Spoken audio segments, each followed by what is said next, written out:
All right, so go ahead and have out your notes, which is 16.4 dot plots. Our essential question: how can you summarize and display numeric data? Numeric, what do we think that means? Numbers, very good. So we're displaying numbers in a graph. So today we're talking about dot plots, which is also known as line plots. On FSA, you may see the words line plot instead of the word dot plot. So we need to know that it can be called two different things.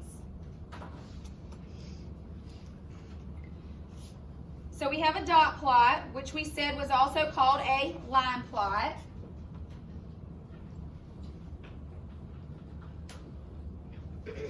And it is a visual display in which each piece of data is represented by a dot above a number line. Now in a line plot on FSA, they may actually use an X instead of a dot to represent the data.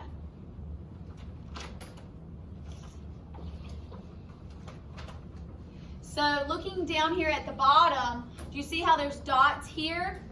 On FSA, they may use X's instead of the dots.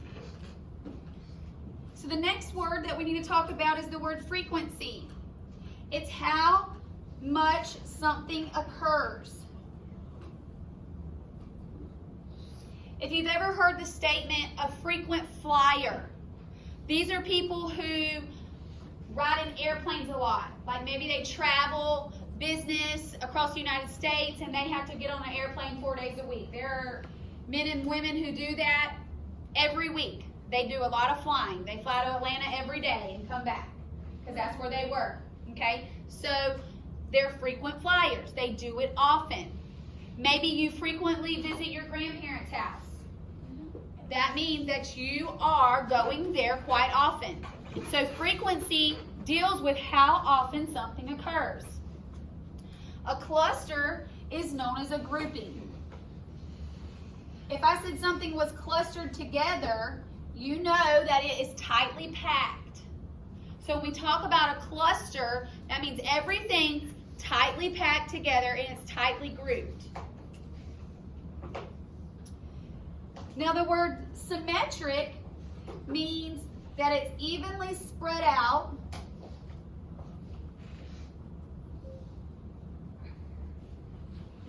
It has close to the same number of data values on either side of the center.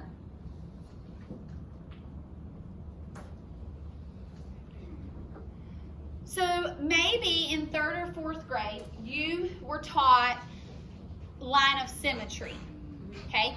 When we talk about line of symmetry, that's where we get the word symmetric.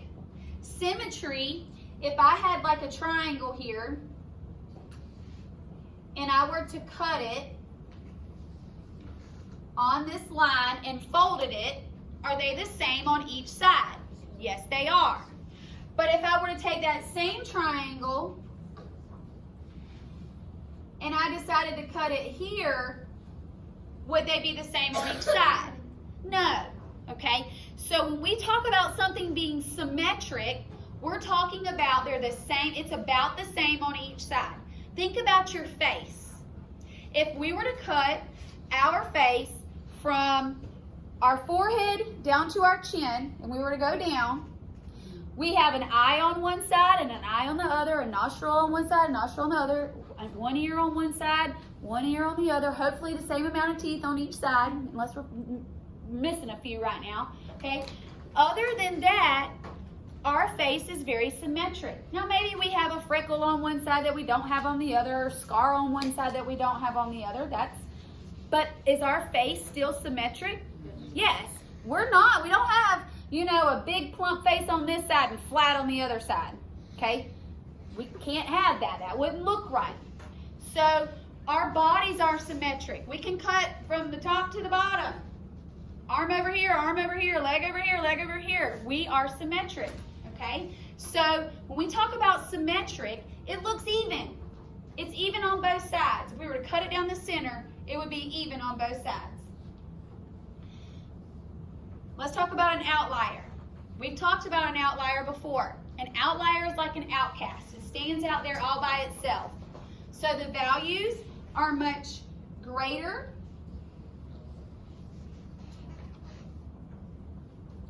or much less than the other values. So if all of your grades are 80 and higher, and then you have a 0, it's way farther than the rest of your data. It is known as an outlier. Stands out there all by itself, looks way different than everything else. Or maybe you have really low grades and then you got a 100. Again, it's way greater than the rest of your data. Okay, so an outlier kind of stands out there by itself. It's kind of a loner. We'll talk about that one in just a second. Some more. And then a peak is your highest point. Think about a mountain peak. Same thing. It's the highest point. They're drawing in signs. Oh, okay. It's your highest point. Okay? And again, your peak is also going to be your mode. Because it's the number that occurs the most. That's why there's the most dots there. So your peak is also known as your mode.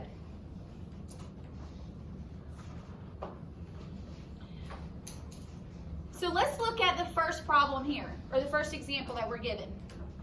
Now, like I said at my teacher station a while ago, we talked about that this information up here is vitally important.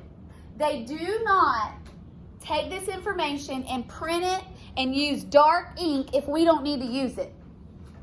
If they are printing it, they're saying it's important and this is where we need to gather some information. So we need to read that information. So it says here, a baseball team manager records the number of runs scored by the team in each game for several weeks. So you got to think about it. You got a manager, he's sitting there at every game and he's just writing down how many runs they scored at the end of the game. There's the data. Look at all the data here. Well, they've taken this data. This is what our manager recorded. And he has taken this information and he's put it here. These are the same. This is just listing them all. This is me actually putting it in and organizing the data into the graph. So these numbers down here represent the numbers scored. A dot plot is going to be the hardest graph that we have to read because we get confused on what all those dots mean and where the data is. The data is your dots. The data is not this number line down here. Okay? What does this spot right here represent? The number 1, not a half, because this is a 1 and this is a 2. Can I have a half of a run? No. Okay? They made it second base maybe, but that's not half a run. That's not. We don't count that as a score because they didn't make it all the way to home. So, over here, what do you think this one's known as? Give me a vocabulary word. An outlier. Good job, Luke. Look at it. It's way out here by itself. There's a big gap between it. This is an outlier out here. What happened? Let's go back. I pushed the button. 6 dots. Oh, that's why. Okay, there we go. Now we're back. So here, like I said, like Luke said, this over here is known as your outlier. Okay? Where's our peak at? 2. 2 is our peak. It is our mode. It occurs the most. So let's look at number 2 and read what it says. How many games did the team play during the season? How am I going to know how many games they played? You count the numbers up here. I'm going to count what? The numbers. The numbers? The dots. I'm going to count the dots. These dots represent the number it's above. Those numbers The dots represent the games. This is a game. On game number 1, they scored 1 run. On game number 2, they scored 3 runs. Game number 3, they scored 1, and so on. All of these dots represent games. That's what I've been trying to say, is that dot plots are hard to read. You've got to give yourself some time to interpret the information to be able to make it make sense. So the dots represent the games. So dots equal a game. So let's put each dot. Each dot equals a game. So, head up. I want everybody's head up. Off this. Thank you. So how many games did they play? 19. Let's count them. Remember, we're going to count twice. 1, 2, 3, 4, 5, 6, 7, 8, 9, 10, 11, 12, 13, 14, 15, 16, 17, 18, 19. Okay? And then y'all double checked me, right? Okay, so there's 19 games. 19 games. Now it says, how can you tell by looking at the dot plot? What did we do? Count the dots. Count the dots to be able to figure out how many games there were.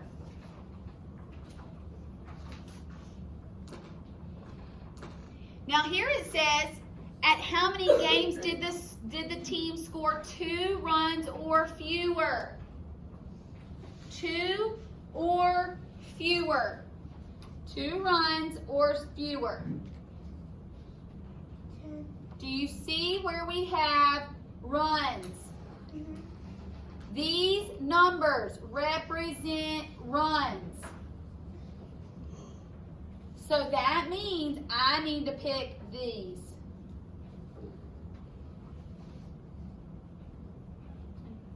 Two runs or fewer.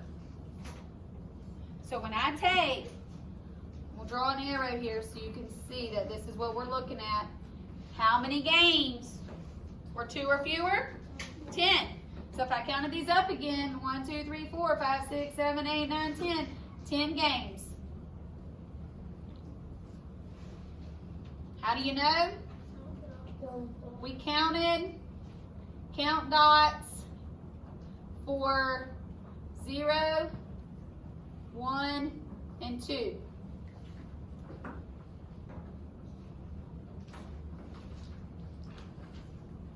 Okay?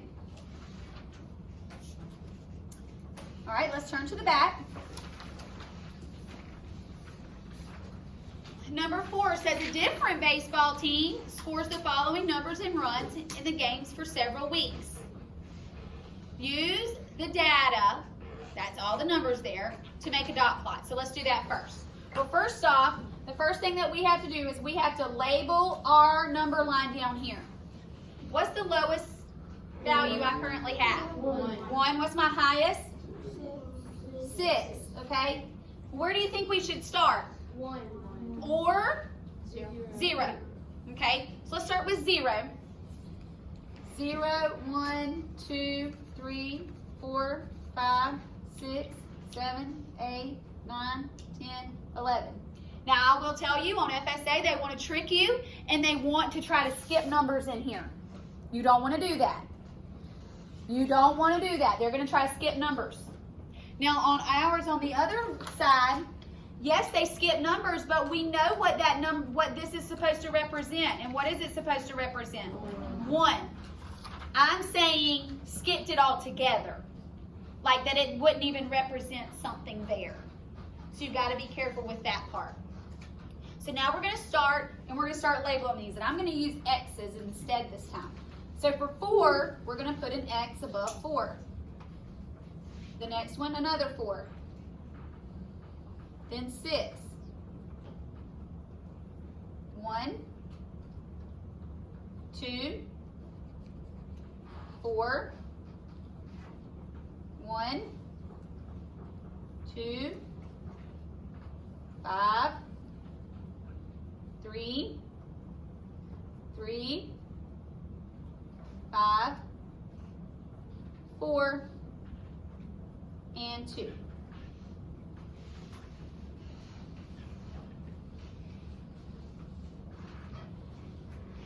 Now it says, use the data to make a dot plot. We did that. Tell how many games the team played. How do I determine how many games they played? Count them. Count the X's, count the dots. So, 1, 2, 3, 4, 5, 6, 7, 8, 9, 10, 11, 12, 13, 14. And then I can also count these. There should be 14 numbers. 14 games. It says, and identify the data value with the greatest frequency. Which has the greatest frequency? 4. What number? 4. 4. That's our mode. That's right. 4 is our greatest frequency, which is known as our mode. Good job, Tyler.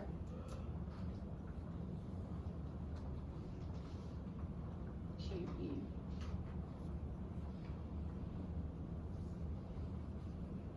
Which is also our mode. Do we have an outlier there? No, we do not. There is no outlier here. Wait, what's an Okay? There is no outlier on this problem. what's an out? Outlier stands out there by itself. Remember, it's like an outcast. It would have been way out here. There would have been a big gap between all of this. Looking at this, do I have a cluster? Yes, I do. My cluster is between 1 and 6. It's all grouped together. Okay?